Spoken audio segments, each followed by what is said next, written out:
জবান দিয়া গুনাহ করে শরীর গোলাম বান্দা বলবে আল্লাহ না না গুনাহ করি নাই, এই জবান দিয়া গালি দেই নাই, মিথ্যা বলি নাই, গীবত করি নাই, শিকায়েত করি নাই। আল্লাহ এবার জবানের মধ্যে একটা মোহর মাইরা দিব। এবার এই জবান আল্লাহর কুদরতি ভাবে কথা বলতে থাকবে। আল-ইয়াওমা নাখতিমু আলা আফওয়াহিহিম ওয়া তুকাল্লিমুনা আইদিহিম। আল্লাহ বলেন আমি আল্লাহ যখন জবানের মধ্যে তালা লাগায় দিব, জবান কথা বলবে। ওয়া তুকাল্লিমুনা আইদিহিম, হাত কথা বলতে থাকবে। হাত বলবে রে দয়ার মালিক, আয় আল্লাহ হাত দিয়ে বহু মানুষকে অন্যায় ভাবে আঘাত করেছি, কত মানুষের হক মেরে খেয়েছি, কত মানুষের শরীরে আঘাত করেছি, কত সুদের টাকা নিয়েছি, ঘুষের টাকা নিয়েছি। এই হাতের জবানটা আল্লাহ খুলে দিবেন। ওরে আল্লাহর বান্দা যুবক, আল্লাহ বলেন ওয়া তাশহাদু আরজুলুহুম বিমা কানু ইয়াকসিবুন। ওরে বান্দা যখন হাত কথা বলতে থাকবে, এই সময় হাতের পক্ষে সাক্ষী দিবে পা। পা বলবে আল্লাহ হাত যা বলছে সব কথা সত্য আল্লাহ। ও আল্লাহর বান্দা যুবক, হাত পা ডাক দিয়া বলবে রে মালিক, ও আল্লাহ তোমার বান্দা যা বলেছে সব কথা সত্য। আমি পাও সাক্ষী দিচ্ছি, আমার পা দিয়া বান্দা এমন গুনার কাছে গেছে, অমুক সিনেমা হলে গেছে, অমুক নেতার কাছে গিয়েছে, অমুক গুনাহের দরবারে গিয়েছে। ও আল্লাহর বান্দারা, ওই সময় পা তোমার বিরুদ্ধে সাক্ষী দিতে থাকবে। ওয়া তাশহাদু আরজুলুহুম বিমা কানু ইয়াকসিবুন। ও আল্লাহর বান্দা যুবক, ও আল্লাহর বান্দা, এত সুন্দর করিয়া কত দামি দামি সাবান দিলা, কত দামি দামি সাবান দিয়া শরীরটারে বান্দা যত্ন করলা। ও আল্লাহর বান্দারা, কত দামি সাবান দিয়া শরীর যত্ন করলা, কত পারফিউম ব্যবহার করলা। ও আল্লাহর বান্দারা, আজকে ওই শরীর চামড়া তোমার বিরুদ্ধে কথা বলবে। ও নবীর আশিক উম্মতের দল, এই চামড়া ডাক দিয়া বলবে রে আল্লাহ, আয় আল্লাহ তোমার বান্দা আমার শরীরের মধ্যে হারাম টাকা লাগাইছে, গুনাহের টাকা লাগাইছে। ও বান্দা, এই গোশত তোমার বিরুদ্ধে সাক্ষী দিবে।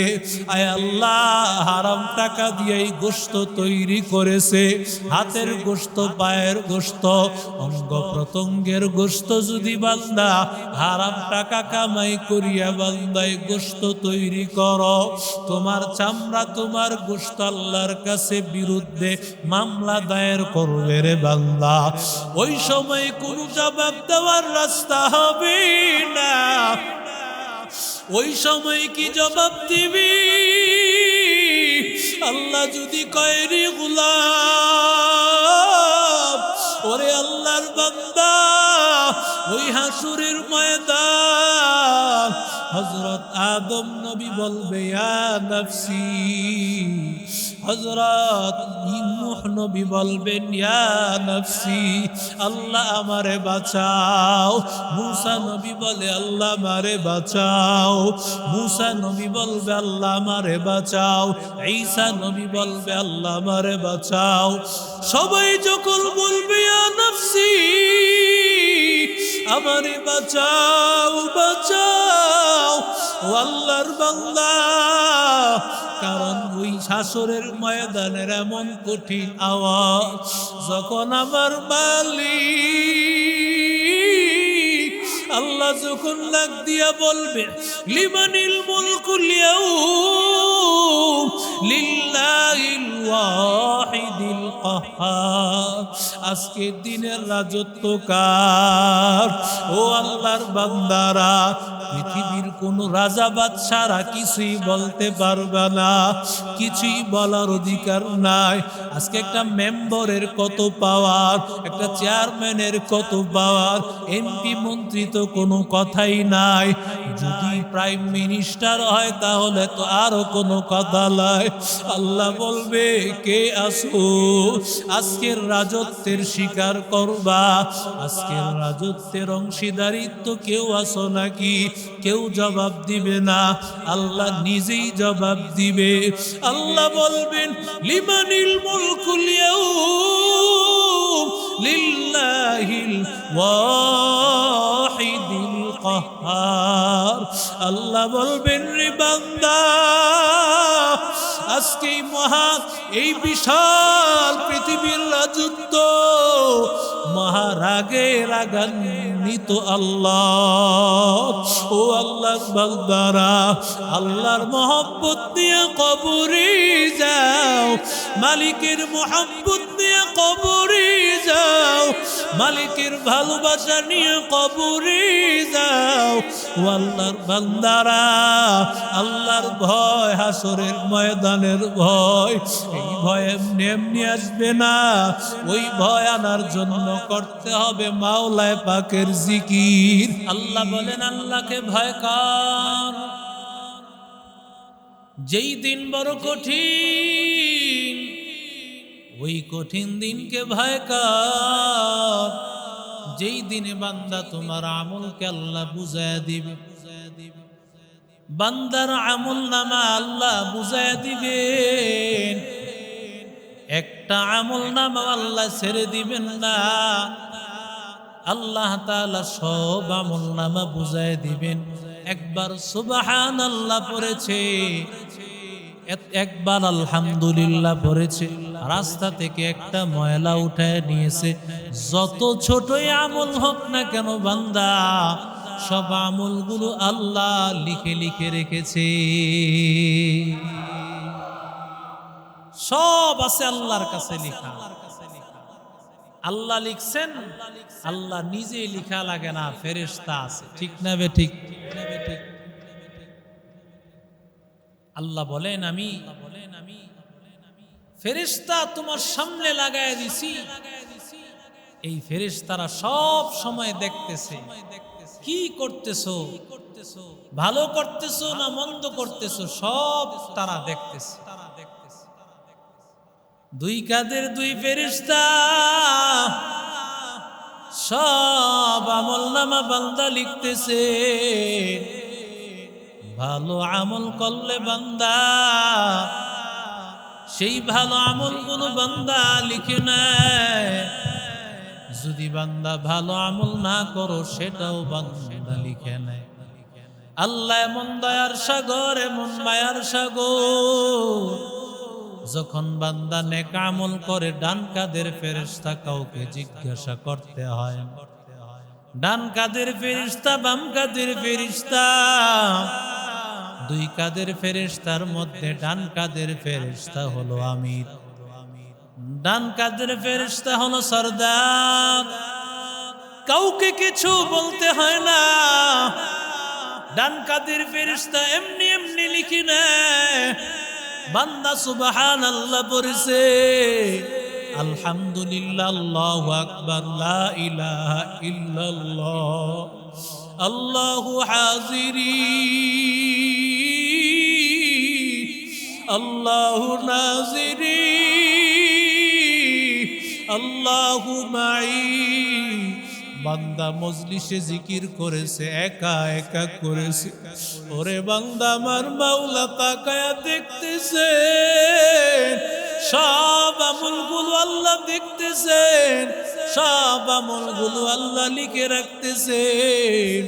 ওরে বান্দা, আল্লাহ বলবে, বান্দা দেখ, তুই চাঁদপুর মসজিদে বসে আমি মাওলার জিকির করেছো, দোকানে বসে মাওলার জিকির করেছো, বান্দা ঘরে বসে জিকির করেছো, ও বান্দা গাড়িতে বসে করেছো, ও সব আমলগুলো আল্লাহ একটা একটা করে আল্লাহ দেখাইবে, সব আমলগুলো বান্দা আল্লাহ দেখায় বলবে, বান্দা দেখ আমি আল্লাহ আমলগুলো তোর জন্য বান্দা লিখে রেখেছি, কারণ আমি আল্লাহ দয়ার সাগর। আর যখন বান্দা বাম কাদের ফেরেশতা, বান্দা একটা গুনাহ করবে, ওই বাম কাদের ফেরেশতা ডান কাদের ফেরেশতারে বলে, ও ফেরেশতা বান্দা গুনাহ করছে লিখবো নাকি? বলে না। ফজরের নামাজ আল্লাহর বান্দা পড়ে নাই, বাম কাদের ফেরেশতাকে ডান কাদের ফেরেশতা বলতে থাকে, ওই বান্দারে আরেকটা সুযোগ দাও, সামনে যোহরের নামাজ, তাকায়া দেখ বান্দা যোহরে আসে কিনা। যোহরের নামাজের জন্য বান্দারে অপেক্ষা করতে দাও। যোহরের নামাজেও বান্দা যখন আসে না, আল্লাহর বান্দা এবার ডাক দিয়া বলে, ওরে সময় দাও আসরের নামাজের জন্য, হয়তো আসরের নামাজে আসবে। আসরেও আসে না, বলে দেখো মাগরিবে আসে কিনা। ওরে আল্লাহর বান্দা, বান্দা গুনাহ করার পরে ডান কাদের ফেরেশতা বলে এখন লিখিও না, দেখো বান্দা তওবা করে কিনা। যখন বান্দা গুনাহ করেছে, এরপরে যখন বান্দা গুনাহ করার পর ওই বান্দা সুবহানাল্লাহ, আলহামদুলিল্লাহ, আল্লাহু আকবার, লা ইলাহা ইল্লাল্লাহ, বান্দা যখন একবার ওযু করেছে, বান্দা জিকির করেছে, ওই বান্দা যেই গুনাহগুলো হয়েছে, ইন্নাল হাসানাতি ইউযহিবুনাস সাইয়্যাত, আল্লাহ বলেন এই গুনাহগুলো নেক আমলের দ্বারা আমি আল্লাহ মাফ করে দিয়েছি। মাওলাকে তো আমরা চিনি না, মাওলাকে যারা চিনছে তারা পাগল হয়ে গেছে। কথা বলেন ঠিক না? মাওলাকে যারা চিনছে তারা পাগল হয়ে গেছে। কতটা বান্দার প্রতি দয়া। এরে আল্লাহর বান্দা ও যুবক, এই হাত দিয়া বান্দা ভালো কাজ করেছো। ওরে বান্দা, সুম্মা তুওয়াফা কুল্লু নাফসিম মা কাসাবাত ওয়া হুম লা ইউযলামুন। আল্লাহ বলে যা আমল করেছো, ভালো করেছো খারাপ করেছো, সব কিছু আল্লাহ তোমারে বুঝাইয়া দিবে। এই হাত দিয়া যদি কাউকে কোনো ভালো কিছু তার হাতে তুলে দাও, সেটাও দেখবেন। জোরে বলেন কে? আবার হাত দিয়া যদি সুদের টাকা নাও, ঘুষের টাকা নাও, হাত দিয়ে যদি অন্যায় ভাবে আঘাত করো, সেটাও আমার মালিক আল্লাহ দেখতে পায়। আল্লাহ বলেন ওয়া হুম লা ইউযলামুন, আমি আল্লাহ জুলুম করি না, আমি আল্লাহ জালেম না। আমার আল্লাহ কি জালেম নি? বলেন, কথা বলেন না কেন? আল্লাহর মতো এমন রহমতওয়ালা কেউ নাই। যারা বলবে আমার আল্লাহ জালেম, তারা নির্ঘাত ধ্বংস হয়ে যাবে। আল্লাহ তাআলার মতো এমন ইনসাফওয়ালা পৃথিবীতে আর কেউ না। দেখেন না, এক শ্রেণীর মানুষ বলে যেমনে নাচাও তেমনে নাচি, পুতুলের কি দোষ? ঠিক কি না? জোরে বল। তুমি মদ খায়া বলবা আল্লাহর দোষ, আল্লাহ তুমি খাওয়াইছো দেখে খাইছি। কথা কন না কে? সুদ খায়া বলবা আল্লাহ যদি মাশাআল্লাহ দিলে না খাওয়াইতো সুদ খাইতে পারতাম না। হ্যাঁ, ঘুষের টাকা দিয়ে 5 তালা করছি, আল্লাহ না করাইলে কি করতাম? ঠিক কিনা? জোরে বলেন। এই কথা যদি কেউ বলে, তো ফেরাউনও তো বলতে পারে যে আল্লাহ আমারে বড় মসনদে বসাইছেন, কোটি কোটি সম্পদের মালিক, তার প্রজার অভাব নাই, মন্ত্রীর অভাব নাই। ফেরাউন এই কথা বলছে যে আমারে আল্লাহই তো বসাইছে। হ্যাঁ, আল্লাহ বসাইছেন। আল্লাহ দস্তরখানটা পৃথিবীতে এমন, যেই দস্তরখানে আল্লাহ মুমিনরেও খাওয়ান, কাফেররেও খাওয়ান। ঠিক কিনা জোরে বলেন? কাফেররে একটু বেশি খাওয়ান। কেন? কাফের পাবে না, কিছুই পাবে না আল্লাহর কাছ থেকে। আর মুমিন বান্দা আল্লাহর কাছ থেকে সামান্য নেক আমলের বিনিময় পেয়ে যাবে। সুবহানাল্লাহ। কাফের বান্দা কিচ্ছু পাবে না। এজন্য আল্লাহ দিছেন ওদেরকে, ঢাইলা দিছেন টাকা পয়সা ধন সম্পদ সবচাইতে ইহুদি খ্রিস্টান বেঈমানদের বেশি না কম? সবচেয়ে বেশি। আল্লাহ এক আয়াতে বলছেন, আমি চাইলে ওদের বাড়ির জানালাটা আমি স্বর্ণ দিয়া বানাইতাম, দরজাটা বানাইতাম স্বর্ণ দিয়া। সুকুফান আলাইহা মাআরিজ, আল্লাহ বলেন যেই সিঁড়ি দিয়া ছাদে উঠে সিঁড়িটাও স্বর্ণের বানাইতাম, ছাদটাও স্বর্ণের বানাইতাম, রূপা দিয়া বানাইতাম, হীরা জওহর দিয়া বানাইতাম। কেন বানাই নাই জানো? তোমরা সবাই বেঈমান হয়ে যাইবে। মানুষ বলতো ওরা আল্লাহরে মানে না, ওরা সম্পদওয়ালা, ওরা টাকাওয়ালা, ওরা সোনা গহনা সবকিছু ওদের কাছে, আমাদের কাছে তো কিছুই নাই। ঠিক কিনা বলেন? আমরা তো এখন অনেকে বলি, আরে আমি দিনের পথে চলি, দিনদার মানুষের টাকা পয়সা একটু কম। ঠিক না? এ টাকা পয়সা কিছু কম থাকলে, দিনের পথে থাকলে বুঝবেন আল্লাহ ভালোবাসে, সামনে ভবিষ্যৎ ভালো। ঠিক কিনা বলেন? আর টাকা পয়সা বেশি হইছে, আর যদি দেখেন আপনি দিনের থেকে একটু দূরে নামাজ রোজা পড়তে পারতেছে না, বুঝা গেল এই টাকা দিয়ে আপনাকে আল্লাহ কারুনের অবস্থা করো। টাকা আল্লাহ কারুনকেও দিছে। আপনার যত সম্পদ কল্পনাও করতে পারবেন না, কারুনের আল্লাহ কত সম্পদ দিছে। 70টা উট বুঝাই করা, শুধু তার সম্পদের যেই চাবি আছে, তালার চাবি 70টা উট লাগতো। তাহলে বুঝেন চাবি তালা কি পরিমাণ আছে। আর ওই তালা যেই ঘরটা কত বড়, ওই ঘরের মধ্যে স্বর্ণ গহনা আছে, তা কি পরিমাণ আল্লাহই ভালো জানে। কিন্তু সব কিছুর পরেও সবকিছু বাতিল। কেন? কারণ তাদের এই হাত আল্লাহ দিছেন, এই হাত দিয়া ভালো কাজ করেন। আল্লাহ তাআলা ডাক দিয়া বলেন, রে গোলাম, আমি আল্লাহর বান্দাকে বলবো, রে গোলাম ভালো আমল করেছো। বান্দা বলবে আল্লাহ ভালো আমল করেছি। আল্লাহ বলবে বান্দা না, না করো নাই, এই জবান দিয়ে মানুষকে গালি দিয়েছো। আল্লাহর বান্দা বলবে না, না গালি দেই নাই, আলেমরে গালি দিছো, আলেমরে কত কিছু বলছো। ও আল্লাহর বান্দা একটু চিন্তা করো না। কয় নেশা খায়, কথা কয়, পীর সাহেব চর্ম নাই, কথা চিন্তা করে না, কি বলে। আমরা পীর সাহেবরেও চিনি, তার বাবারেও চিনি, দাদারেও চিনি। তোমার বাবারেও চিনি না, দাদারেও চিনি না। ঠিক কিনা জোরে বলে? সারা দুনিয়া চিনি, সারা দুনিয়া চিনি। কুতবুল আলম রশিদ আহমদ গঙ্গোহী রহমতুল্লাহ আলাইহির সিলসিলা। ঠিক কিনা বলে? সারা বাংলাদেশে আল্লাহ এই নূর চমকায় দিছেন দুটা ধারায়, দাওয়াত ও তাবলীগ আর চরমনের নমুনায়। সেই উজানির মূল, সেখান থেকে বাতি জ্বালায় দিছে চরমনায়। সুবহানাল্লাহ, সুবহানাল্লাহ। কার বিরোধিতা করো? এই দাড়ি টুপি পাইছো কাদের উসিলায়? কার উসিলায় সিন্নি খাইছো? মোল্লা চিনলা না।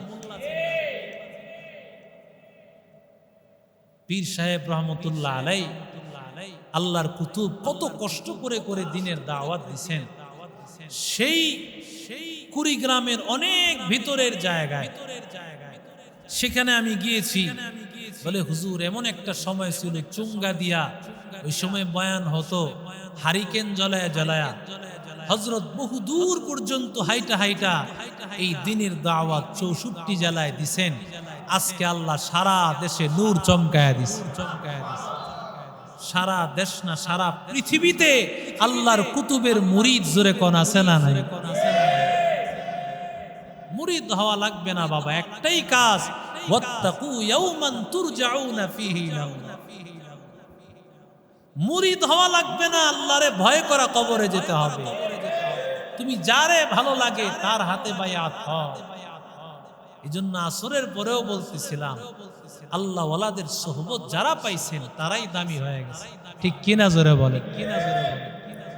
আল্লাহ তাআলা ডাক দিয়া বলবে, বান্দা জবান দিয়া গুনাহ করে সরি গোলাম। বান্দা বলবে, আল্লাহ না না, গুনাহ করি নাই, এই জবান দিয়া গালি দেই নাই, মিথ্যা বলি নাই, গীবত করি নাই, শিকায়েত করি নাই। আল্লাহ এবার জবানের মধ্যে একটা মোহর মাইরা দিব।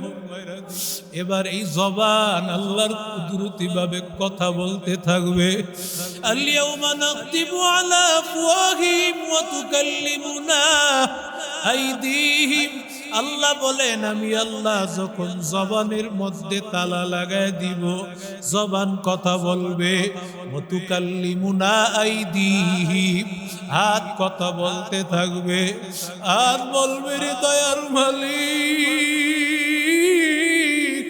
আয় আল্লাহ, হাত দিয়ে বহু মানুষকে অন্যায় ভাবে আঘাত করেছি, কত মানুষের হক মেরে খেয়েছি, কত মানুষের শরীরে আঘাত করেছি, কত সুদের টাকা নিয়েছি, ঘুষের টাকা নিয়েছি। এই হাতের জবানটা আল্লাহ খুলে দিবেন। ওরে আল্লাহর বান্দা যুবক, আল্লাহ বলেন, ওয়া তাশহাদু আরজুলুহুম বিমা কানু ইয়াকসিবুন। ওরে বান্দা, যখন হাত কথা বলতে থাকবে, এই সময় হাতের পক্ষে সাক্ষী দিবে পা। পা বলবে, আল্লাহ, হাত যা বলছে সব কথা সত্য আল্লাহ। ও আল্লাহর বান্দা যুবক, হাত পা ডাক দিয়া বলবে, রে মালিক, ও আল্লাহ, তোমার বান্দা যা বলেছে সব কথা সত্য। আমি পাও সাক্ষী দিচ্ছি, আমার পা দিয়া বান্দা এমন গুনার কাছে গেছে, অমুক সিনেমা হলে গেছে, অমুক নেতার কাছে গিয়েছে, অমুক গুনাহের দরবারে গিয়েছে।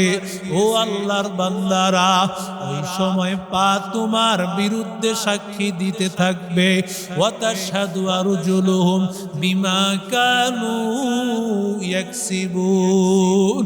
ও আল্লাহর বান্দা যুবক, ও আল্লাহর বান্দা, এত সুন্দর করিয়া কত দামি দামি সাবান দিলা, কত দামি দামি সাবান দিয়া শরীরটারে বান্দা যত্ন করলা। ও আল্লাহর বান্দারা, কত দামি সাবান দিয়া শরীর যত্ন করলা, কত পারফিউম ব্যবহার করলা। ও আল্লাহর বান্দারা, আজকে ওই শরীর চামড়া তোমার বিরুদ্ধে কথা বলবে। ও নবীর আশিক উম্মতের দল, এই চামড়া ডাক দিয়া বলবে, রে আল্লাহ, আয় আল্লাহ, তোমার বান্দা আমার শরীরের মধ্যে হারাম টাকা লাগাইছে, গুনাহের টাকা লাগাইছে। ও বান্দা, এই গোশত তোমার বিরুদ্ধে সাক্ষী দিবে। আয় আল্লাহ, হারাম টাকা দিয়ে এই গোশত তৈরি করেছে। হাতের গোশত, পায়ের গোশত, অঙ্গ প্রত্যঙ্গের গোশত যদি বান্দা হারাম টাকা কামাই করিয়া বান্দায় গোশত তৈরি করো, তোমার চামড়া, তোমার গোশত আল্লাহর কাছে বিরুদ্ধে মামলা দায়ের করবে রে বান্দা। ওই সময় কোন জবাব দেওয়ার রাস্তা হবে না। ওই সময় কি জবাব দিবি?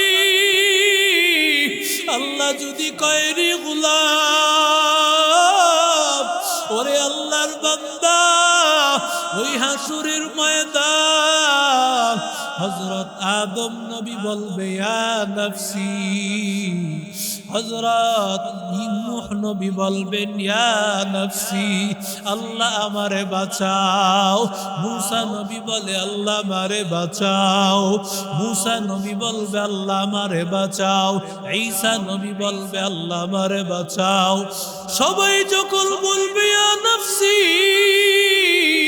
আমারে বাঁচাও বাঁচাও ও আল্লাহর বান্দা, কারণ ওই হাসরের ময়দানের এমন কঠিন আওয়াজ যখন আমার মালিক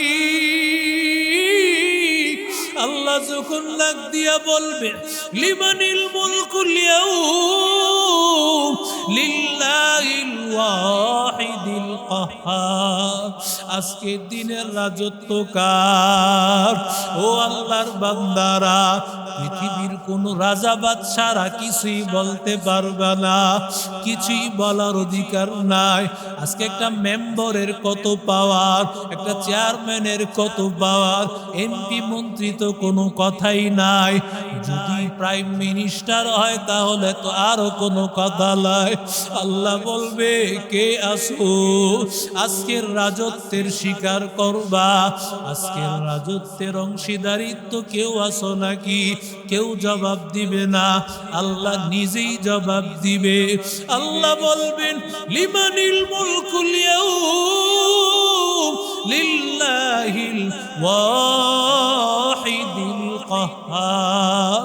আল্লাহ বলবেন রে বান্দা, আজকে এই বিশাল পৃথিবীর রাজত্ব মহারাগে রাগান্বিত আল্লাহ।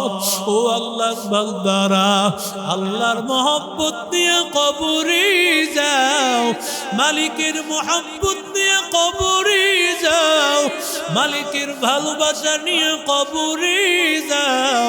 ও আল্লাহর বান্দারা, আল্লাহর ভয়, হাসরের ময়দানের ভয়, এই ভয় এমনি এমনি আসবে না। ওই ভয় আনার জন্য করতে হবে মাওলায়ে পাকের জিকির। যতই বান্দা জিকির করবা, দিল পরিষ্কার হবে, দিলটা নরম হবে, আমার মাওলার ভয় তোমার দিলে ঢুকবে। ওরে আল্লাহর বান্দা, মালিকের ভয়, আল্লাহর ভয় দিলে ঢুকাও, আল্লাহর মহাব্বতের ভয় অন্তরে ঢুকাও। দেখবা নামাজে মজা, কোরআন তেলাওয়াতে মজা। ও বান্দা, তাহাজ্জুদে মজা, ব্যবসায় মজা, চাকরিতে মজা, দুনিয়াতেও মজা পাইবি। ওরে বান্দা, আমলেও মজা পাইবি। ওরে আল্লাহর বান্দা, আল্লাহ বলে সুম্মা তুওয়াফা কুল্লু নাফসিম মা কাসাবাত ওয়া হুম লা ইউযলামুন। আসরের ময়দানে আল্লাহ সব বুঝায় দিবেন। এই জন্য সেই ময়দানে হাসরের কথা স্মরণ হবে জিকিরের দ্বারা। ও বান্দা, মাওলায়ে পাকের জিকির করো, আল্লাহর জিকির দিয়া জবানটা তরতাজা করিয়া নাও।